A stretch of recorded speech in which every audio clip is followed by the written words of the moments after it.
After seeing supercharged muscle cars produced one after another, you finally looked up how they work, and the answer you got is they increase intake by compressing air above atmospheric pressure without creating a vacuum. Sorry, I don't speak Italian. Now, you still want to know why muscle cars have them instead of turbos, and maybe you still have no idea how they work. Today, I'll be telling you how they work, the two most common kinds out of the four that exist, and why they're the best choice for muscle cars. Let's get into it.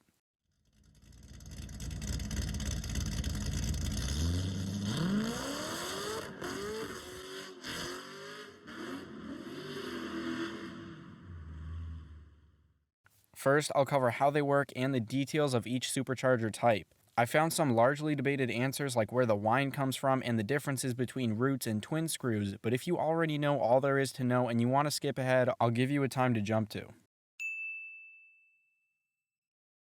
How does a supercharger work? What's the S stand for? On my world, it means suck. Well, a supercharger is an air compressor driven by the engine's belt, which increases the amount of air going into the engine. This way, when each cylinder draws in air, it draws in more air, so it can burn more fuel and more work can be done pushing the piston down. All of this means more power, baby! More power, baby! More power, baby! Positive displacement superchargers, or roots and twin screws, are the ones that sit on top of the engine and are almost always the kind you'll find on production vehicles. The other kinds are centrifugal and electric, both of which are placed and pull air in similarly to a turbo, but are driven by either the engine or an electric motor. I won't really go into either of those now, but it's just good to know if you plan to get any type of boost. Also, if you're looking to get some boost, you'll want stronger internals, because otherwise a supercharger can do really bad things to your engine. For a while, I thought twin screws and root superchargers were the same thing. Turns out, there are a couple small differences. The turbines in roots blowers rotate outward and the fins push the air down into the center. The turbines in a twin screw rotate inward as the air comes in. As it travels down between the two meshing turbines, it gets compressed. So when the intake valves open, all that compressed air comes in like... Here's a few seconds of how a root style pushes air in an animation by Thomas Schwenk. Definitely check out his page if you want to understand more mechanical designs. All credit goes to him for this. Also, check out Engineering Explained for more on this stuff. He does a really good job making it easy to understand. Although twin screws are said to be a little bit more efficient generally, these are both still being used. The new GT500 and ZR1s have root styles, while Hellcats and the previous 4GT had twin screws. When it comes to where the infamous whine comes from, a lot of people have been arguing about this. Some people think it's from the air going between the two turbines. Not this time. Wrong.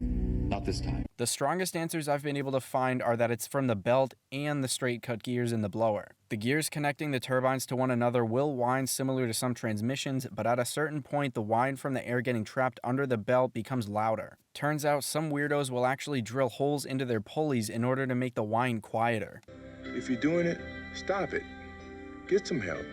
So now that you know a little bit about superchargers and how they work, let's talk about why they've always been the go-to for making powerful, fast muscle cars. In an article by Jalopnik, they asked Ford, GM, and Fiat Chrysler. Starting out with Ford's answer, the engineers claimed they wanted a supercharger on the GT500 because of the heritage.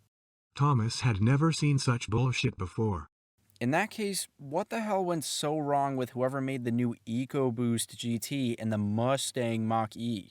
I really call BS on this, because I think it was more so that a good turbo setup would have taken more time or been more expensive than connecting a supercharger and adjusting the hood. That is just my opinion. I don't have any proof to back this up, and I may be wrong. But I've seen more times they couldn't care less about heritage than caring enough to keep a supercharger over a turbo or two. I mean, with that same logic, they would have offered the 500 in a manual and at least matched the top speed of the old one. They also would have kept a V8 supercharger or both in the new GT, and when anyone suggested calling the Mach-E a Mustang, they would have been fired immediately because that was one of the stupidest.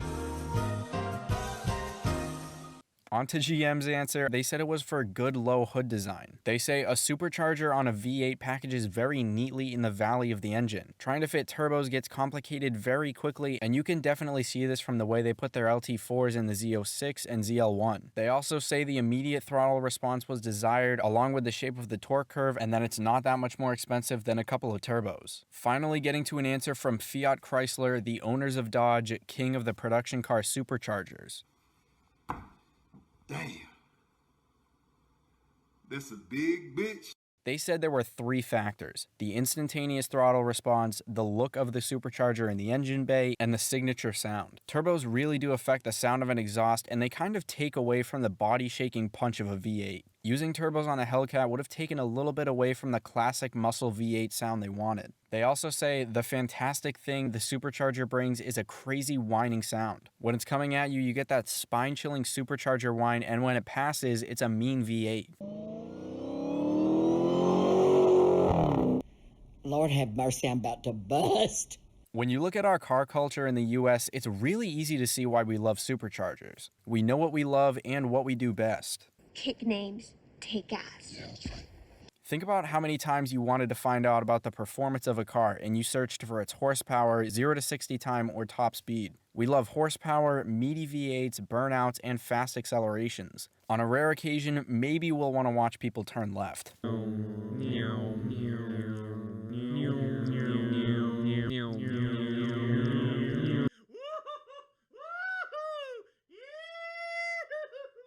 At the end of the day, though, most muscle car drivers know exactly what makes them smile while driving. People do argue that turbo lag is less of a thing now, especially with twin turbos having much less lag than one big one, but it's physically impossible for them to deliver as much boost as quickly. With a supercharger, you'll never have to whine about any power lag.